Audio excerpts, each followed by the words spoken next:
Now, the Three Martini Lunch with Greg Corombos and Jim Geraghty. And welcome, everyone, to the Monday edition of the Three Martini Lunch. Jim Geraghty of National Review is back. I'm Greg Corombos of Radio America. We trust you had a wonderful Easter weekend. We come back to you with good, bad, and crazy martinis.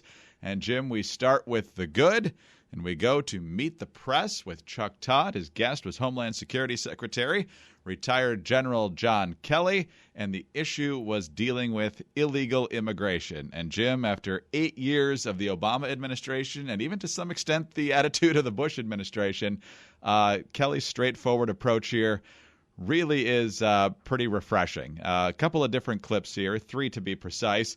Let's start with Chuck Todd questioning General Kelly about whether they should really be spending the border wall money on internal enforcement.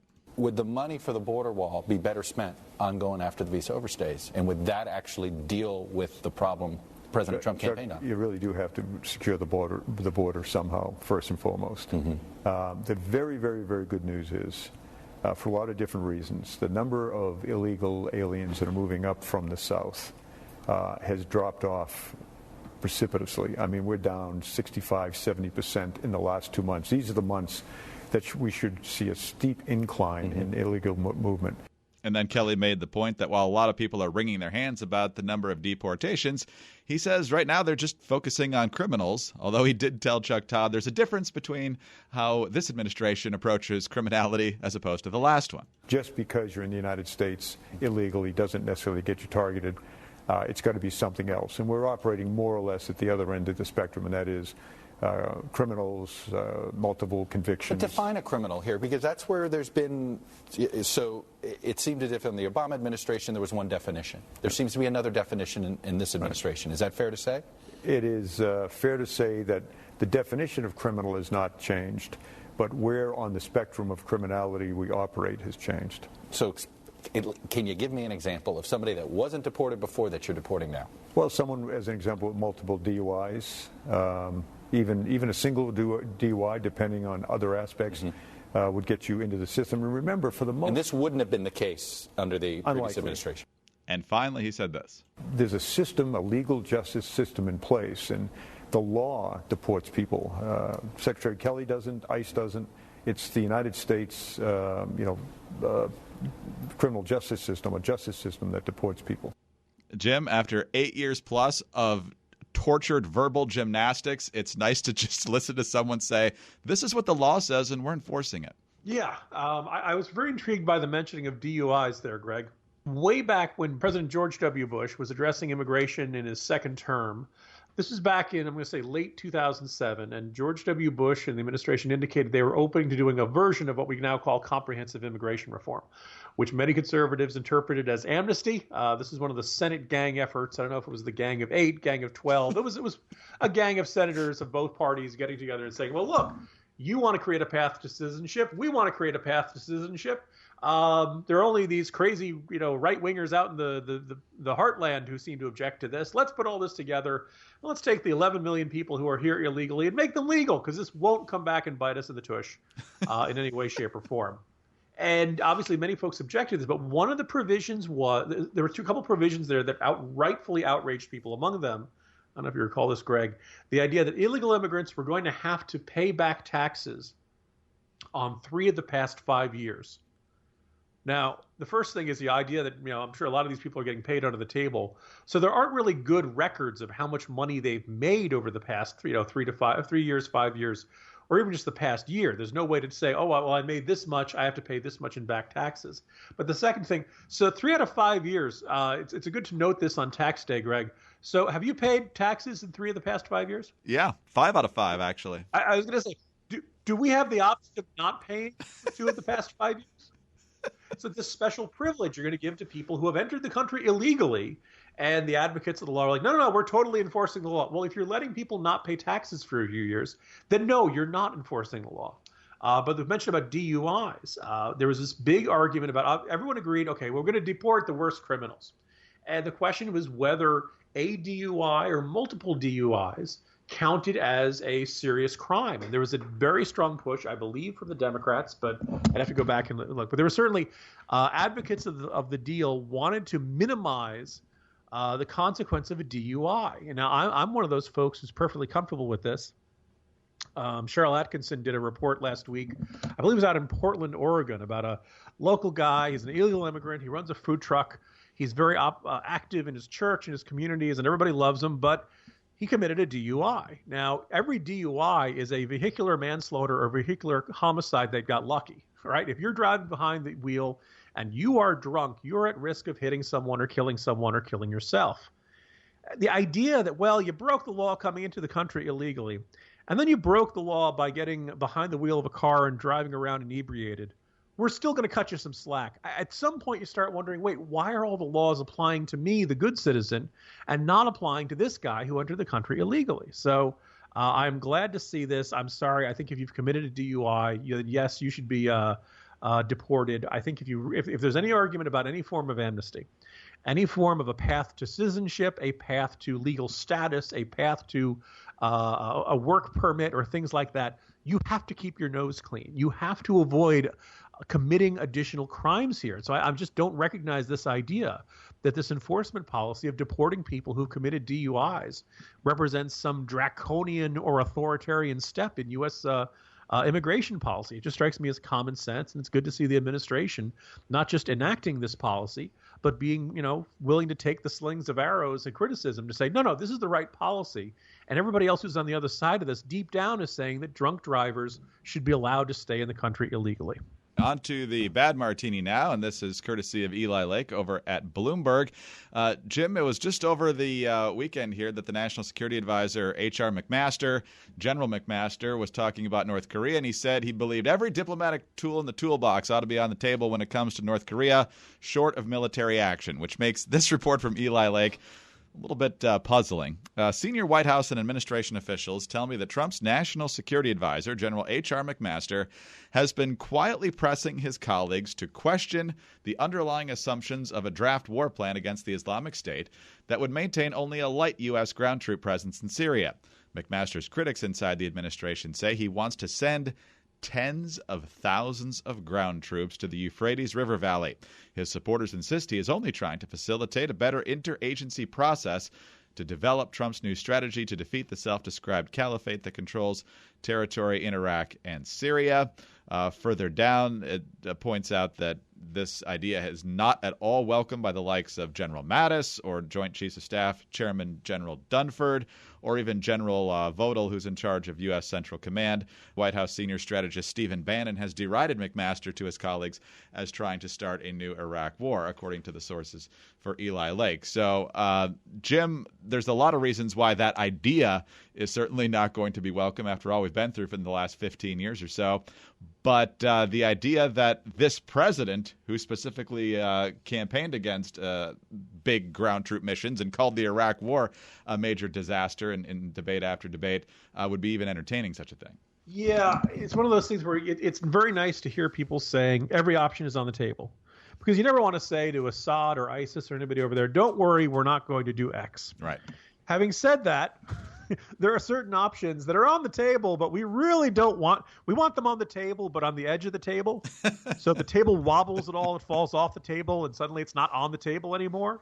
Because I think it's safe to say there are not many Americans who – there's probably no Americans who are downright enthusiastic about the idea of sending tens of thousands of troops into Syria. We already have troops over Syria. It's easy to forget that. During the Obama administration, there was kind of this attitude of like, look, we're going to fight a war, but don't tell anyone. And you could see increasing numbers of troops being dispatched back to Iraq. Look, we ended 2 wars, and then kept sending troops there, as Obama would proudly announce. I do think if you're on the one hand, yes, the President Trump, or on the campaign trail, Trump used to say, oh, why are we talking about this stuff? Why are we announcing what we're going to do before we're going to do it? We need to hit surprise.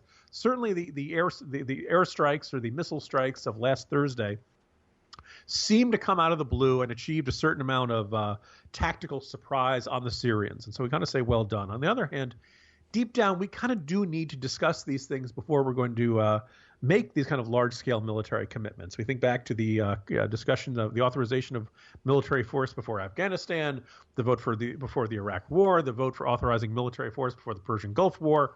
Now, it's not to say that the presidents are always good about this. Obama never went to Congress for authorization of force on any of these. And I believe the entire military option in the Balkans back during Bill Clinton's term was not never got any type of congressional authorization. This is a balance. I think it's safe to say the American people deserve a chance to weigh in here and deserve to let their lawmakers hear it. And I'm not comfortable, and I think a lot of Americans would not be comfortable with the idea of committing tens of thousands of U.S. ground troops to a military conflict, no matter how worthy, no matter how justified, without a vote in Congress. This is how the system is supposed to work. The War Powers Act is supposed to give presidents very limited emergency powers to deal with crises. And I think it's safe to say that as bad as Syria is, it's not reached a point where we need to send in tens of thousands of U.S. troops. So I'm not willing to buy into this idea that McMaster is a crazed warmonger or there's anything wrong with him for discussing this option. I think that we got to look at everything seriously. But I can't really believe that this has to be – if this is being considered very seriously, then it has to be a public debate, even if we lose a little bit of the element of surprise. By the way, in light of what we discussed in the Good Martini about enforcement of immigration, how there are much fewer people who are attempting to cross the border now that they know the U.S. government is taking this seriously. Greg, have we heard about any chemical weapons attacks since last Thursday since the last with the U.S. missile strikes? We're a good 10 days or so of no chemical weapons use. Maybe they got the message, right? Maybe there's some use to having the idea of U.S. discussing, well, look, Assad, ISIS, we don't want to come over there and send in tens of thousands of troops, but we'll do it if we have to. Maybe that'll probably not ISIS, but maybe the Assad regime will be on slightly better behavior if they hear a little bit of saber rattling. So I suppose I could see some value to that. But the idea of getting into another large Middle East invasion and war can't be optimistic news for anybody. No, there's very little American appetite for that, I would say. Let's move on to the crazy martini now and over to Heat Street, which is talking about the Huffington Post. Huffington Post recently pulled down a piece that was obviously designed to be inflammatory last week, and we'll get into why they pulled it in just a moment. But here's what they write over at Heat Street.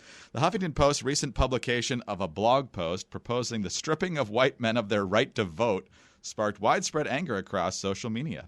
The editors initially defended the piece, titled, quote, "Could it be time to deny white men the franchise?"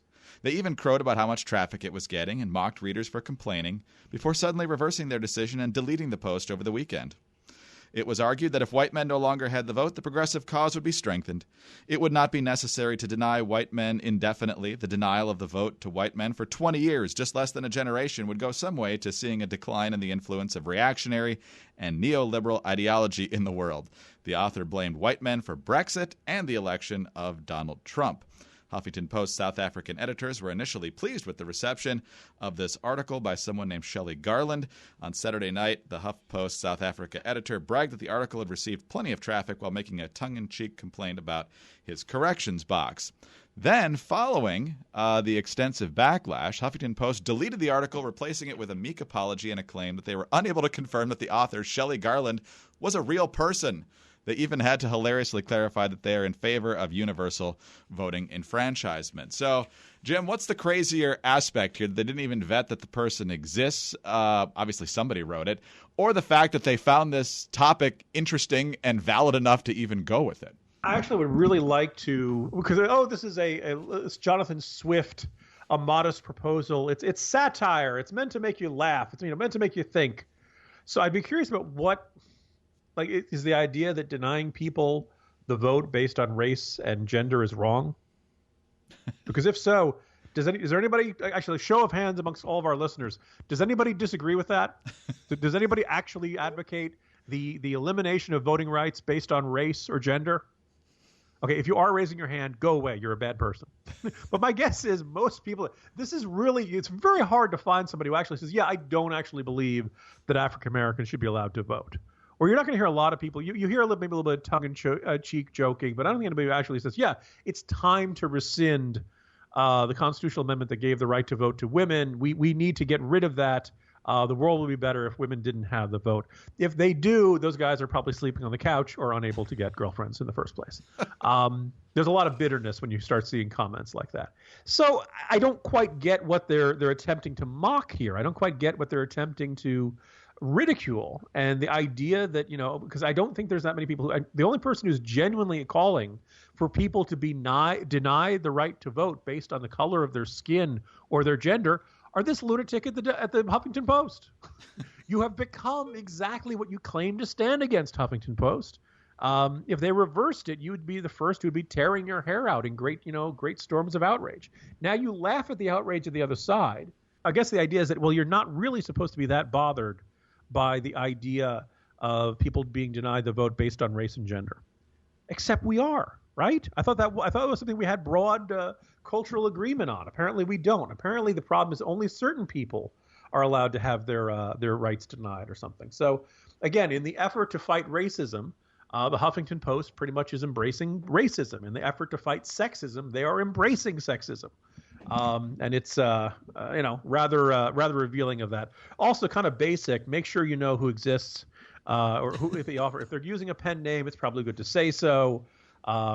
Otherwise, you're just, I guess you and I could probably pretty easily get something published at Huffington Post, right, Greg? All we have to do is just make up something that sounds kind of crazy, and some variation of conservatives are stupid or, white men are stupid or something like that. And they'll run it. I think it's pretty clear, they've defined their brand pretty clearly with this, I'd suggest, Greg. Yeah. Well, white men are clearly, when you look at voting patterns, the most conservative demographic at the ballot box. So if we just got rid of them, Jim, I'm sure everything would be progressive and then everything would be lovely and we'd all be singing together like in the Coke commercial, not in the Pepsi commercial, but in the Coke commercial from back in the 70s.